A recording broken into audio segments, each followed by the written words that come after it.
तो जैसे कि हमने लास्ट एपिसोड के अंदर देखा था, शू पाई को देखते हुए जियाओ होंग जो होती है वो बोलती है कि रुको, जो मास्टर है वो यहाँ पर बिल्कुल भी सही मूड में जो है वो नहीं लग रहे।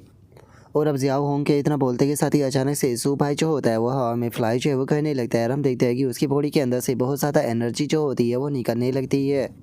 और अब शू भाई को ऐसे देखने के बाद में यान रैन जो होती है उसे भी शू भाई की चिंता जो है वो होने लगती है। और वो शू भाई की तरफ देखते हुए बोलती है कि शू भाई, आखिर तुम्हारे साथ में क्या गड़बड़ है।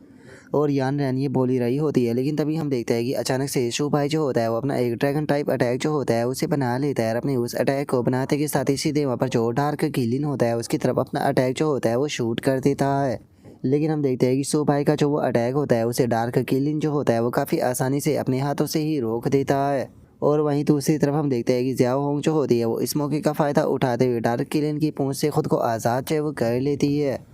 और खुद को डार्क किलिन से आज़ाद करने के बाद में जो जियाओ होंग होती है वो अगले ही पल उसके पास से भाग जाती है। और उसके पास से भागते हुए सीधे जो शू भाई होता है उसके पास में आ जाती है, जिसका शू भाई की बॉडी से और भी ज़्यादा पावर निकलने लगती है। और अब शू भाई जो होता है वो अपना एक पावरफुल अटैक जो होता है वो सीधे जो वो डार्क किलिन होता है उसकी तरफ शूट जो है वो कर देता है। लेकिन तभी हम देखते हैं कि डार्क किलिन का एक अटैक जो होता है वो आकर ऊपर स्टोनों पर टकराता है, जिसका जो स्टोन होते हैं वो गिरने लगते हैं। और तभी जो डार्क किलिन होता है वो अचानक से ज़ोर से रोड जो है वो करना शुरू कर देता है। लेकिन हम देखते हैं कि जो शू भाई होता है उसका ध्यान जो होता है वो इस चीज़ के ऊपर बिल्कुल भी नहीं होता और वो गुस्से में चिल्लाता रहता है। और तभी जो स्टोन होते हैं वो भी शू भाई की तरफ आने लगते हैं। लेकिन तभी यान रैन जो होती है वो सही टाइम पर आकर शू भाई के सामने से जो वे स्टोन होते हैं उन्हें डिस्ट्रॉय कर देती है। और उन्हें डिस्ट्रॉय करते हुए बोलती है कि शू भाई, तुम्हारे साथ में क्या गड़बड़ है, प्लीज़ उठ जाओ। और उसके इतना बोलते के साथ ही हम देखते हैं कि डार्क किलिन जो होता है वो उस गुफा के अंदर की तरफ भागने लगता है, जिसे देखकर यान रैन जो होती है वो बोलती है कि ऐसा लगता है कि ये डीप हिस्से में जाना चाहता है। और अब यान रैन के इतना बोलते के साथ ही हम उस डार्क किलिन को देखते हैं जो कि गुफा के अंदर जाते हुए बोलता है कि यकीन नहीं होता कि वो पर्सन जो है वो मुझे यहाँ पर इंजर्ड करने में कामयाब हो गया। और उसके इतना बोलते के साथ ही हम देखते हैं कि सुबाई के अटैक के कारण उसका हाथ इंजर्ड हो चुका होता है। और अब हम देखते हैं कि डार्क किलिन जो होता है वो एक बड़ा सा जो डोर होता है उसके सामने आ जाता है। और उसके सामने आते हुए बोलता है कि लेकिन जब तक कि मेरे पीछे ये डोर जो है वो मौजूद है तब तक कि मैं पूरी तरीके से इनविजिबल हूँ और कोई भी मुझे नहीं हरा सकता। और उसके इतना बोलते के साथ ही अब हमारा व्यू जो होता है वो शू भाई के ऊपर आ जाता है, जिसकी बॉडी के ऊपर कुछ वर्ड जो होते हैं वो अपेयर होने लगते हैं। और तभी हम जो शू भाई की कॉन्सिस्टेंस होती है उसे देख पाते हैं, जो कि चिल्लाते हुए बोलता है कि क्या तुम्हें लगता है कि तुम मुझे इस तरीके से ट्रैप जो है वो कर रख सकते हो। और उसके इतना बोलते के साथ ही यान रैन जो होती है वो शू भाई के पास में आ जाती है। और उसकी बॉडी के ऊपर उस स्पेल को देखने के बाद में बोलती है कि आखिर ये क्या चीज़ है, क्या ये किसी प्रकार का सीलिंग र्यून्स है। शू भाई, तुम ठीक तो हो ना, तुम्हारे साथ में ये क्या हो रहा है। और इतना बोलकर अब यान रैन जो होती है वो शू भाई को उठाने लगती है। और शू भाई को उठाते हुए बोलती है कि शू भाई, मैं जानती हूँ कि तुम अभी भी यहीं पर ही हो और तुम मेरी जो आवाज़ है वो सुन सकते हो, प्लीज़ यहाँ पर फाइट मत करो। हमारे लिए सबसे ज़्यादा ज़रूरी है कि जो तुम्हारी सील है उसे तोड़कर तुम्हें उठाया जाए। और यान रैन के इतना बोलते के साथ ही अचानक से एक अटैक जो होता है वो यान रैन को लगने ही वाला होता है। लेकिन तभी शू भाई जो होता है वो सही टाइम पर यान रैन को उससे बचा लेता है। और अब इस चीज़ के कारण हम देखते हैं कि शू भाई जो होता है वो और भी ज़्यादा गुस्से से पागल होने लगता है, जो देखकर यान रैन को भी शू भाई की चिंता जो है वो होने लगती है। लेकिन शू भाई जो होता है वो फुल स्पीड में सीधे जो वो गुफा होती है उसके अंदर जाने लगता है। जो देखते के साथ ही यान रैन जो होती है वो चिल्लाते हुए शू भाई जो होता है उसे बोलती है कि शू भाई संभल कर, ये उसके एक ट्रैप भी जो है वो हो सकता है।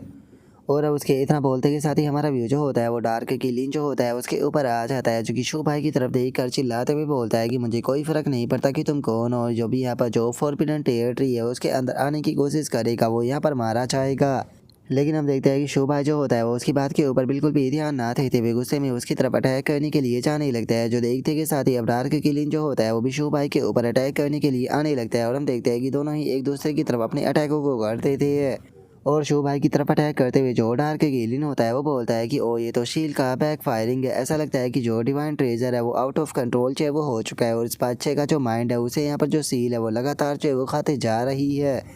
और अब डार्क किलिन के इतना बोलते के साथ ही हम देखते हैं कि एक अटैक जो होता है वो उसके हाथ से टकरा जाता है, जिसका जो उसका हाथ होता है वो इंजर्ड हो जाता है। लेकिन तभी एक ब्लू कलर की एनर्जी जो होती है वो डार्क किलिन के पास में आकर जो उसका हाथ होता है उसे पूरी तरीके से हील कर देती है। लेकिन वहीं दूसरी तरफ जो शू भाई होता है उसके साथ में ऐसा कुछ भी नहीं हो रहा होता है और डार्क किलिन के अटैक के कारण वो लगातार इंजर्ड जो है वो हो रहा होता है। और अब हम देखते हैं कि जो यान रैन होती है वो भी वहाँ पर आ जाती है और वहाँ पर आकर जो सिचुएशन होती है उसे देखते हुए बोलती है कि एक मिनट रुको, यहाँ पर जो ये गेट है ये लगातार जो ये किलिन है इसे एनर्जी जो है वो प्रोवाइड करा रहा है। और इतना बोलते के साथ ही यान रैन जो होती है वो शू भाई की तरफ देखते हुए अपने मन में सोचती है कि इस टाइम पर जो शू भाई है वो यहाँ पर फोर्सफुली जो अटैक है केवल उसी के ऊपर ध्यान जो है वो दे रहा है और वो अपना जो डिफेंस है उसके ऊपर बिल्कुल भी ध्यान नहीं दे रहा, जिसके कारण वो यहाँ पर लगातार इंजर्ड जो है वो होते जा रहा है। नहीं, ये बिल्कुल भी सही जो है वो नहीं है, क्योंकि अगर ऐसा ही चलता रहा तो शायद जो शू भाई है वो अपनी जान भी जो है वो गंवा सकता है। मुझे यहाँ पर कोई ना कोई रास्ता जो है वो ढूंढना होगा जिससे कि जो शू भाई है जो उसकी सील है उसे तोड़ा जा सके, क्योंकि जोशु भाई अगर वो ऐसे ही यहाँ पर फाइट जो है वो करता रहा तो वो अगर इस मॉन्स्टर के हाथों से भी जो है वो ना मारा गया तो वो खुद यहाँ पर इतनी बुरी तरीके से इंजर्ड होने के कारण जो है वो मारा जाएगा। इसीलिए मुझे हर हाल में यहाँ पर जोशु भाई है उसकी मदद जो है वो करनी होगी। और यान रैन के इतना सोचते के साथ ही हम देखते हैं कि जो डार्क किलिन होता है वो हंसते हुए अपना जो अटैक होता है उसे बनाने लगता है और अपने अटैक को बनाते हुए हंसते हुए बोलता है कि बच्चे अब तुम यहाँ पर मरने के लिए तैयार हो जाओ, ये तुम्हारे लिए आखिरी अटैक होने वाला है। और उस डार्क गेलिन के इतना बोलते के साथ ही हमारा व्यू जो होता है वो शू भाई के ऊपर आ जाता है, जो कि काफ़ी बुरी तरीके से इंजर्ड होता है, लेकिन वो इस चीज़ के ऊपर बिल्कुल भी ध्यान ना देते हुए गुस्से में अपना जो अटैक होता है उसे तैयार कर लेता है। और अब जैसे ही उन दोनों के जो अटैक होते हैं वो एक दूसरे के साथ में टकराते हैं तो हमें वहाँ पर एक बहुत ही पावरफुल धमाका जो होता है वो देखने के लिए मिलता है। और अब उस धमाके के कारण अचानक से हम देखते हैं कि वहाँ पर जो बड़ा सा गेट होता है वो ओपन हो जाता है, जिसे देखकर जो शियान रैन होती है वो अपने मन में सोचती है कि जो डोर है वो यहाँ पर थोड़ा सा ओपन हो गया है, यही मेरे पास में चांस है। और अब इतना सोचते के साथ ही यान रैन जो होती है वो शू भाई को पकड़कर सीधे जो वो गेट होता है उसके अंदर जाने लगती है और उसके अंदर जाते हुए बोलती है कि शू भाई जल्दी से इसके अंदर चलो, हमारे पास में यही तुम्हारे ऊपर से सील तोड़ने का मौका है। और यान रैन को गेट के अंदर जाता हुआ देखकर जो वो डार्क कीलिन होता है वो चिल्लाते हुए बोलता है कि उस गेट के अंदर एंटर करने के बारे में सोचना भी मत। और उस डार्क कीलिन के इतना बोलते के साथ ही हम देखते हैं कि उसके रोकने से पहले ही यान रैन जो होती है वो शू भाई के साथ में गेट के अंदर चली जाती है, जिस कारण अब जो गेट होता है वो भी बंद हो जाता है। जिसके बाद में अब हमारा व्यू जो होता है वो उस गेट के अंदर बना हुआ जो पैलेस होता है उसके अंदर आ जाता है, जहाँ पर आते के साथ ही शू भाई जो होता है वो भी अपनी नॉर्मल फॉर्म में आ जाता है, जो देख कर यान रैन जो होती है वो बोलती है कि शू भाई क्या तुम ठीक हो। और उसके इतना बोलते के साथ ही हम देखते हैं कि जो शू भाई होता है वो भी थोड़ा बहुत अपनी बॉडी के ऊपर कंट्रोल जो है वो पा लेता है और वो यान रैन जो होती है उससे बोलता है कि मुझे ऐसा फील हो रहा है कि यहाँ पर आकर जो मेरी बॉडी के ऊपर सील है वो धीरे धीरे कर कर कमज़ोर हो रही है। और अब शू भाई को होश में आता हुआ देखकर यान रैन जो होती है वो भी बहुत ज़्यादा खुश है वो हो जाती है और खुश होते हुए बोलती है कि क्या तुम होश में आ गए, इसका मतलब ये साफ है कि इस जगह पर वो रास्ता जो है वो मौजूद है जिसके मदद से तुम्हारे ऊपर लगी हुई सील को तोड़ा जा सकता है। और अब इतना बोलते के साथ ही यान रैन जो होती है वो शू भाई को सहारा देते हुए उठा लेती है और उसे उठाकर आगे बढ़ते हुए बोलती है कि हम लोगों को आगे जो है वो बढ़ना होगा। मैं जानती हूँ कि इस टाइम पर तुम्हें बहुत ज़्यादा पेन हो रहा है, लेकिन उसके बाद में भी हम लोग जो है वो गिव अप नहीं कर सकते। और अब इतना बोलते के साथ ही यान रैन का ध्यान जो होता है वो किसी चीज़ के ऊपर जाता है, जिसे देखने के बाद में वो थोड़ी सी हैरान जो है वो रह जाती है, क्योंकि हम देखते हैं कि वहाँ पर एक किलियन का बहुत बड़ा स्टैचू जो होता है वो लगा हुआ होता है, जिसे देखने के बाद में जो यान रैन होती है वो हैरान होते हुए बोलती है कि आखिर यहाँ पर एक और किलियन जो है वो क्यों है। और उसके इतना बोलते के साथ ही हम देखते हैं कि शू भाई की दोनों आंखें जो होती है वो वापस से ब्लैक हो जाती है, जिस कारण जो शू भाई होता है वो अपने सर को पकड़ कर चिल्लाने लगता है और उसकी बॉडी के अंदर से डार्क कलर की जो एनर्जी होती है वो भी निकलने लगती है, जो देखकर यान रैन जो होती है वो शू भाई को सहारा देते हुए उससे बोलती है कि शू भाई तुम्हें अचानक से क्या हो गया। प्लीज़ शू भाई तुम यहाँ पर अपनी हार जो है वो मत मानो, क्योंकि हम लोग जो है वो यहाँ पर बिल्कुल अपनी जो मंजिल है उस पर पहुँच चुके हैं, तो अब तुम यहाँ पर आकर जो गिव अप है वो नहीं कर सकते हो।